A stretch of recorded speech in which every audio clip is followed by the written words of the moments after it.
আমরা যারা ফেসবুক চালাই তারা কিন্তু ফেসবুকের আওতায় আছে। কিভাবে? সেটি হচ্ছে আপনার যে ক্যামেরাটা আছে, এই ক্যামেরা কিন্তু ফেসবুক আপনার সব সময় ইউজ করতেছে। সেটা কি সম্ভব? হ্যাঁ, অবশ্যই সম্ভব। সেটার কারণ হচ্ছে আপনি ফেসবুককে ক্যামেরার পারমিশন দিয়ে রাখছেন, যার কারণে ফেসবুক কিন্তু আপনার ক্যামেরা দ্বারা আপনাকে সব সময় নজরদারিতে রাখছে।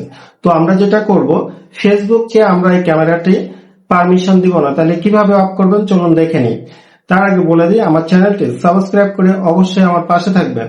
চলুন তাহলে কি করবেন, আমরা প্রথমেই ফেসবুকে চলে যাব। ফেসবুকে এখানে এরকম ট্যাপ করে ধরে রাখবেন, ঠিক আছে? ট্যাপ করে এরকম ধরে রাখবেন, রাখার পরে অ্যাপ ইনফরমেশন আসবে, অ্যাপ ইনফরমেশনে ট্যাপ করবেন, ঠিক আছে? ট্যাপ করার পরে যে অপশনগুলো আসবে এখানে দেখেন লেখা আছে পারমিশন। কি লেখা আছে? পারমিশন। আপনি ফেসবুককে কি কি পারমিশন দিচ্ছেন। তো আমি এখানে পারমিশনে ট্যাপ করলাম। দেখেন এখানে আমার কিন্তু প্রায় সবগুলোই পারমিশন দেওয়া আছে। এই পারমিশন দেওয়ার মানে হচ্ছে ফেসবুক আমাকে কিন্তু নজরদারিতে রাখছে। তো আমরা যেটা করব, এই যে ক্যামেরা লেখা আছে, এই ক্যামেরাটা অফ করে দিব, ঠিক আছে? ক্যামেরাটা অফ করে দিলে ফেসবুক কিন্তু আমার যে ক্যামেরা আছে এইটা কিন্তু আর ইউজ করতে পারবে না, আমাকে নজরদারিতে রাখতে পারবে না।